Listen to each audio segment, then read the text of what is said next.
Well,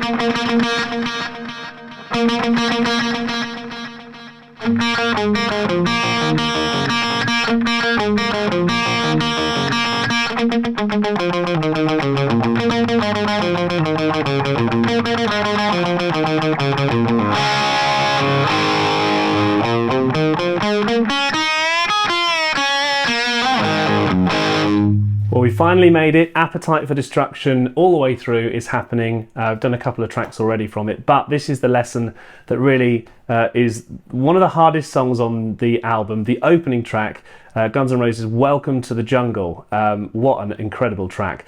There's so much stuff about this intro that is just wrong all over the internet. The delay pedals, the way that the effects are achieved, all of that stuff we're going to run through from start to finish.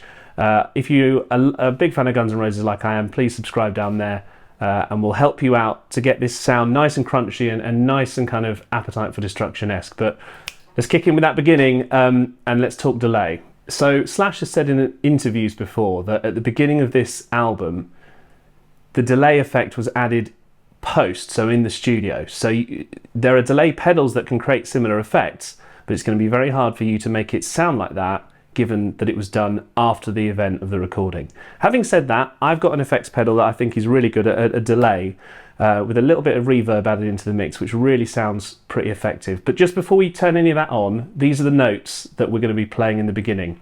So just have a listen. That's it.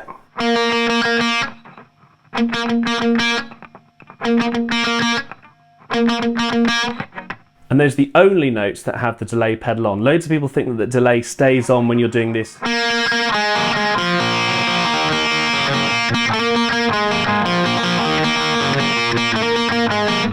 No.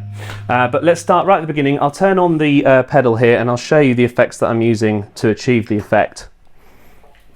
The effects that I'm using to achieve the effect. So this is a digital delay DD3T. I've got it running not in the main loop, so it's in the effects loop only, and the settings are showing up for you now. There's a little bit of reverb added into the mix as well, because I think it gives it the best possible sound. By the way, I think you probably would have guessed, but we're tuned down to E flat in kind of standard Guns N' Roses Appetite for Destruction style. Most of the album's in fact the whole album's in that. And the other thing to say is that this whole song stays on the bridge pickup here, so no messing about. So just have a listen now with the effects added in.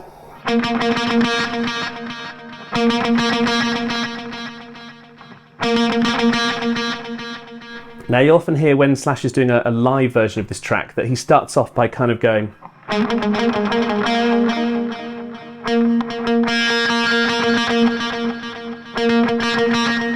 And what I think he's doing is he's listening to get himself in time with the delay.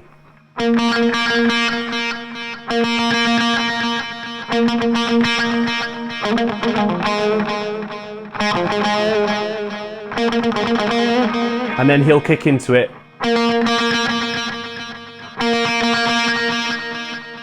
And then the delay goes off for the next section, because otherwise if you leave it on it sounds like this.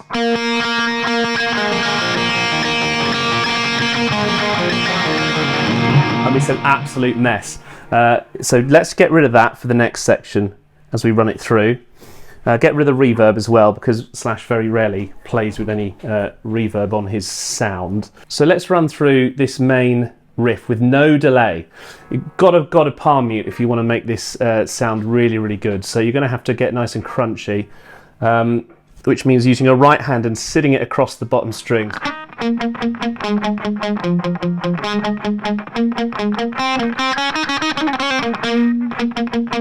Okay, so this is the notes. Just forget the fingers that I'm using at the moment because they're going to change in a sec, but these are the notes that we're interested in.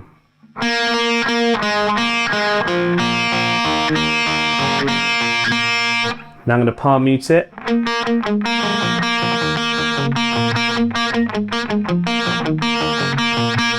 Okay, so that's the notes that we're playing with there. Sort of B pentatonic scale, really.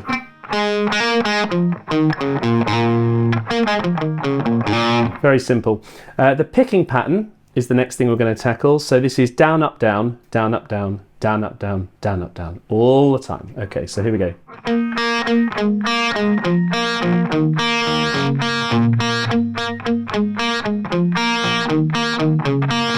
So the only difference is, of course, the final turnaround where you get the... So you alternate from there, and then you're back.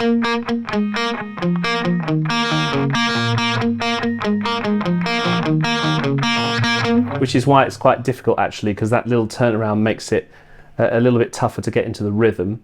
The other thing I want to mention is the fingering on the left hand, which is not just playing it with third and first fingers, which would be easy, but it ignores the fact that there's a really cool slide in there. So the way you achieve that is by using Slash's fingering, which is 3-1, 3-2. This one. So that bottom part is done with second fingers. And then you slide with that third finger.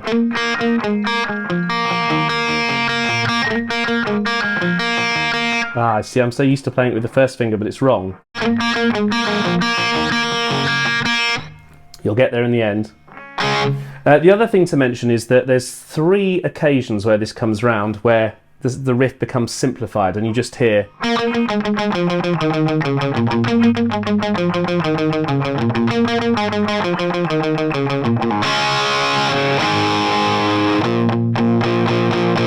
So just note that in the tab, that's played without muting, so it's very kind of loud.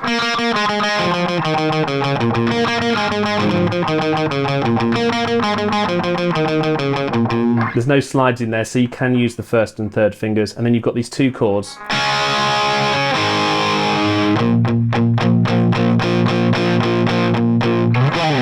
So that's Slash's part, seeing it through.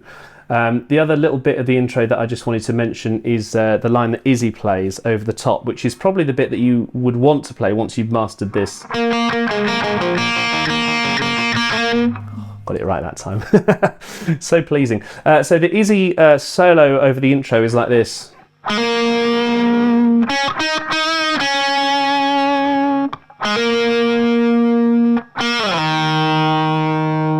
And then the next bit, I would recommend playing it up here.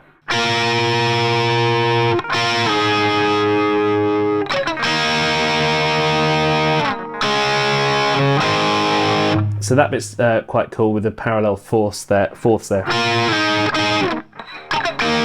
And then you get this. So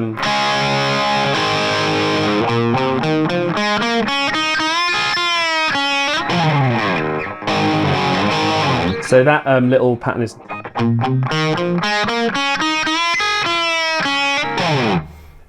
There's one other little thing I want to address, which is that some people say that in the second time you hear this pattern,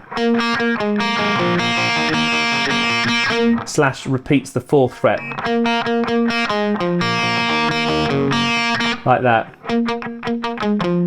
I've listened to it probably a million times, and I don't think that's what's going on there. I think it does sound like that because I think there's I don't want to say that there's a mispick, but I think that you can hear it being played like this.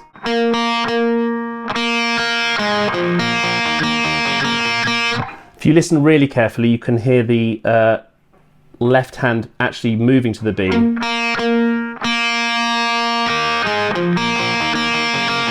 I think it might just be the fact that the B string was played again. So I think that's what's going on there. So just a little note about that, because I've seen some people recommending that you play that, which I definitely wouldn't do. That wraps up our run through the intro of Welcome to the Jungle from Guns N' Roses. I hope you're enjoying this series so far. Loving putting it together for you. And I hope that we can catch you very soon in our next part of the video. But do subscribe, and we'll see you in part 2, which is kind of the epic main riff.